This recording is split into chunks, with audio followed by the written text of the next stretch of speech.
Hello बेटा। तो आज हम अपनी 11th अकाउंटेंसी का एक नया टॉपिक और शुरू कर रहे हैं। चैप्टर 1 में ही है आपका जो चैप्टर है meaning and objective of accounting. इसमें हम आज एक चीज़ सीखेंगे। हमने कैरेक्टरिस्टिक्स पढ़ ली हैं वैसे तो अच्छे से, लेकिन कुछ क्वालिटेटिव कैरेक्टरिस्टिक्स हैं हमारी इसमें, तो वो एक बार हम अच्छे से समझ लेते हैं कि कौन कौन सी हमारी क्वालिटेटिव हमारी जो कैरेक्टरिस्टिक्स हैं वो हैं। ठीक है, अभी मैं डिस्कस करती हूँ। तो सबसे पहले मैंने लिखा है रिलायबिलिटी। ये क्या होता है? ठीक है, कैरेक्टरिस्टिक्स होती हैं जो खास बातें होती हैं, जो विशेषताएं होती हैं। ठीक है, तो ये रिलायबिलिटी क्या होता है? ये होता है बेटा कि ये वेरीफेबल हो। क्या हो? वेरीफेबल हो। मतलब वेरीफेबल का मतलब क्या होता है? वेरीफेबल का मतलब यहाँ पर है कि ये हमारे लिए कहीं ना कहीं भरोसेमंद की तरह काम करे। ऐसा नहीं है कि देखो, जो मैंने पढ़ाया था आपको कि एक्सटर्नल और इंटरनल पार्टीज होती हैं। ठीक है, ये भरोसेमंद हो किन के लिए? जो हमारी एक्सटर्नल पार्टीज हैं और हमारी जो इंटरनल पार्टीज हैं उनके लिए। ठीक है, और इसमें कोई मतलब ये इसमें कुछ किसी तरीके का भेदभाव ना हो। ये क्या हो? फ्री फ्रॉम बायस हो। ठीक है, क्या हो? फ्री फ्रॉम बायस हो। या फिर मैं कहूँ इसमें कोई भी एरर ना हो, किसी भी तरीके का एरर ना हो। ठीक है, जब हम अकाउंटिंग में जितने भी अपने अकाउंट्स रेडी करते हैं, ठीक है, तो वो इस तरीके से रिप्रेजेंट होने चाहिए कि जो दूसरा इंसान उस पर भरोसा कर रहा है, ठीक है, उसमें उसको कुछ एरर ना दिखे। ठीक है, उसके में कोई उसके साथ पक्षपात ना हो, उसके साथ कोई भेदभाव ना हो। ठीक है, तो ये क्या है? ये इसके क्वालिटेटिव कैरेक्टरिस्टिक्स हैं कि जो इंटरनल और एक्सटर्नल यूजर्स इससे जुड़े हुए हैं वो उनके लिए क्या है? ये एक भरोसेमंद है। ठीक है, इसमें कोई किसी भी तरीके का पक्षपात नहीं है। जो चीज़ हमें दिख रही है वही हमारा रिजल्ट है। ठीक है, ये थी हमारी पहली क्वालिटेटिव कैरेक्टरिस्टिक्स। सेकंड जो क्वालिटेटिव कैरेक्टरिस्टिक है हमारी वो है रिलेवेंस। ठीक है, रिलेवेंस मतलब रिलेवेंट हो। किसके लिए? रिलेवेंट हो, यूज़ कहें आप। ठीक है, रिलेवेंट हो टू यूज़। मतलब रिलेवेंट टू यूज़ का मतलब क्या है? ये यूज़फुल हो। क्या हो? यूज़फुल हो, उपयोगी हो उनके लिए। जो भी आप अकाउंटिंग रेडी कर रहे हो वो यूज़फुल हो। यहाँ मैंने समझाया वो भरोसेमंद हो। ठीक है, उस पर ट्रस्ट किया जा सकता हो, उस पर कोई एरर ना हो। यहाँ पर है कि वो यूज़फुल हो। यूज़फुल का मतलब कैसे कह सकते हो कि जब भी आप मतलब ज़रूरत हो इसकी, जो को अकाउंटिंग की ज़रूरत क्या होती है? जब हमें कोई डिसीजन लेना हो, ठीक है, तो ये क्या हो? इसमें हमें एग्जैक्ट डिसीजन लेने में जो भी यूज़र है उसको हेल्प मिले, उसकी ज़रूरत पूरी हो। ठीक है, उसको कोई भी जो डिसीजन मेकिंग वाली चीज़ है उसके लिए ये हेल्पफुल हो। ऐसे नहीं है कि हमने कुछ भी उठा के रख दिया। ठीक है, उसमें डिसीजन मेकिंग में भी उसके लिए हेल्पफुल हो। ठीक है, उसके बाद जो थर्ड कैरेक्टरिस्टिक है इसकी वो रहेगी अंडरस्टेबिलिटी। क्या रहेगी? अंडरस्टैंडेबिलिटी। अंडरस्टैंडेबिलिटी।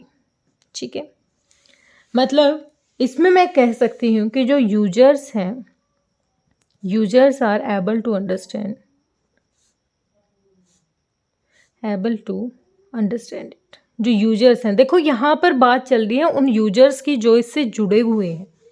जो इंटरनल और एक्सटर्नल यूजर जो इससे जुड़े हुए हैं उन्हीं से रिलेटेड बातें इसमें हो रही हैं कि ये उनके लिए क्या हो? इजी हो समझने में। मतलब वो इजीली इसको क्या सकें? समझ सके। ठीक है, उनको समझने में क्या हो? ये अंडरस्टेबिलिटी हो, मतलब यूजर्स इजीली इसको समझ सके। ऐसे नहीं है कि आपने कुछ इस तरीके से अकाउंट्स बना दिए कि सामने वाले को समझ में ही ना आए हो। जैसे हम एग्जाम्पल लेके चलते हैं कि जब हम दुकान पर कुछ सामान लेने जाते हैं और हमें एक बिल बना के दे दिया जाता है और वो बिल इस तरीके से बनाया गया हो कि हमें उसमें कुछ समझ में ही ना आया हो, तो क्या वो बिल हमारे लिए यूज़फुल है? अंडरस्टैंडेबल है? अंडरस्टैंडेबल नहीं है, हम उसको समझ ही नहीं पाए। या फिर हम एग्जाम्पल लेके चलते हैं कि जैसे हम अब 11th में हैं, 11th में हमारा जो रिपोर्ट कार्ड बन के आएगा, पेरेंट्स आए उसको पीटीएम में देखें और वो रिपोर्ट कार्ड उनको समझ में ही ना आए। ठीक है, तो उसका फ़ायदा क्या हुआ बनाने का? तो वो इस तरीके से अकाउंट्स प्रिपेयर किए जाए कि वो यूजर्स को अच्छे तरीके से समझ में आए। ठीक है, ये भी इसके एक क्वालिटेटिव कैरेक्टरिस्टिक्स हैं। उसके बाद फोर्थ नंबर पर जो रहेगी इसकी वो रहेगी कंपेरेबिलिटी। ठीक है, इजीली उसको क्या किया जा सके, कंपेयर किया जा सके। किसके साथ कंपेयर करेंगे? जो यूजर्स हैं वो क्या हो, users should be able to compare the accounting information. ठीक है, किससे कंपेयर करें? जो भी उनके पास जो अभी रिजल्ट आया है, ठीक है, उसको यूजर्स इजीली कंपेयर कर सके। कंपेयर किससे करेगा? या तो वो इंट्राफॉर्म करेगा, ठीक है, क्या करेगा? या तो वो इंट्राफॉर्म करेगा या क्या करेगा? इंटरफॉर्म करेगा। इंटरफॉर्म और इंटरफॉर्म का मतलब क्या है? या तो वो जिस बिजनेस में है उसी के प्रीवियस ईयर के, ठीक है, उसी फर्म के, ओन फर्म है जो, उसी फर्म के जो प्रीवियस ईयर के, जो प्रीवियस ईयर्स का जो अकाउंट्स हैं, ठीक है, उसके साथ कंपेयर करें। या फिर किसी दूसरी फर्म, इंटर और इंट्रा में डिफरेंस क्या है? इंट्रा होता है जो उसी फर्म के अकाउंट्स पिछले साल के जो जैसे बैलेंस शीट उठा ले, पिछले साल की जो फाइनल अकाउंट्स हैं उनसे कंपेयर किया जाए, या फिर जो अदर कंपनीज है, अदर बिजनेस हैं, उनके साथ कंपेयर किया जाए। ठीक है, तो इजीली यूजर जो है वो क्या करे? इजीली उसको कंपेयर कर सके। दोबारा बता देती हूँ मैं एक बार, ये 4 क्वालिटेटिव कैरेक्टरिस्टिक्स हम अपनी 11th अकाउंटेंसी के फर्स्ट चैप्टर में पढ़ते हैं, जिसमें जो पहले वाली है, पहले वाली हमें कह रही है कि भाई आप उसको इस तरीके से तैयार करो, ठीक है, कि जो यूज़र है उसको उसमें कोई कमी ना लगे। ठीक है, वो उसमें कोई कमी ना लगे, ठीक है, उसके साथ किसी तरीके का कोई भेदभाव ना रहे, वो उस पर भरोसा कर सके, वो भरोसेमंद बने। ठीक है, पहली जो रिलायबिलिटी हमें कह रही है कि वो इस तरीके से अकाउंटिंग होनी चाहिए कि उस पर जो यूज़र है वो भरोसा कर सके। सेकंड जो है वो कह रहा है, ये देखो, ये जितनी भी ये चारों के चारों जो कैरेक्टरिस्टिक्स हम पढ़ रहे हैं ये मेनली यूज़र के लिए है। यूज़र वो इंटरनल भी हो सकता है, यूज़र वो एक्सटर्नल भी हो सकता है। ठीक है, उसके बाद है रिलेवेंस। रिलेवेंस का मतलब यहाँ पर है कि जो अकाउंटिंग हो रही है वो यूज़फुल है या नहीं है। देखो, अकाउंटिंग से पता चलता है कि हमने पूरे साल में हमारी सेल्स क्या रही थी, हमारे परचेजेस क्या हैं, ठीक है, कैश फ्लो कैसा था, हमारा आउटफ्लो ज़्यादा था, इनफ्लो ज़्यादा था, वो सारी चीज़ें हमें पता चलती हैं। तो वो इस तरीके से हो कि वो यूज़फुल हो, उपयोगी हो। उपयोगी मतलब हम उससे रिलेटेड उसको देख के इजीली डिसीजन ले सके। ठीक है, आगे के लिए डिसीजन ले सके कि हमारे पास अगर कैश अच्छा है तो ओनर को पता चले, यूज़र है, ओनर कहें हम यूज़र कहें, यूज़र को पता चले कि हाँ भाई इससे रिलेटेड क्या क्या हमें डिसीजन ले सकते हैं हम। ठीक है, उसके बाद अंडरस्टेबिलिटी हो, मतलब यूजर्स इजीली उसको अंडरस्टैंड कर सके। ठीक है, इजीली उसको समझ सके।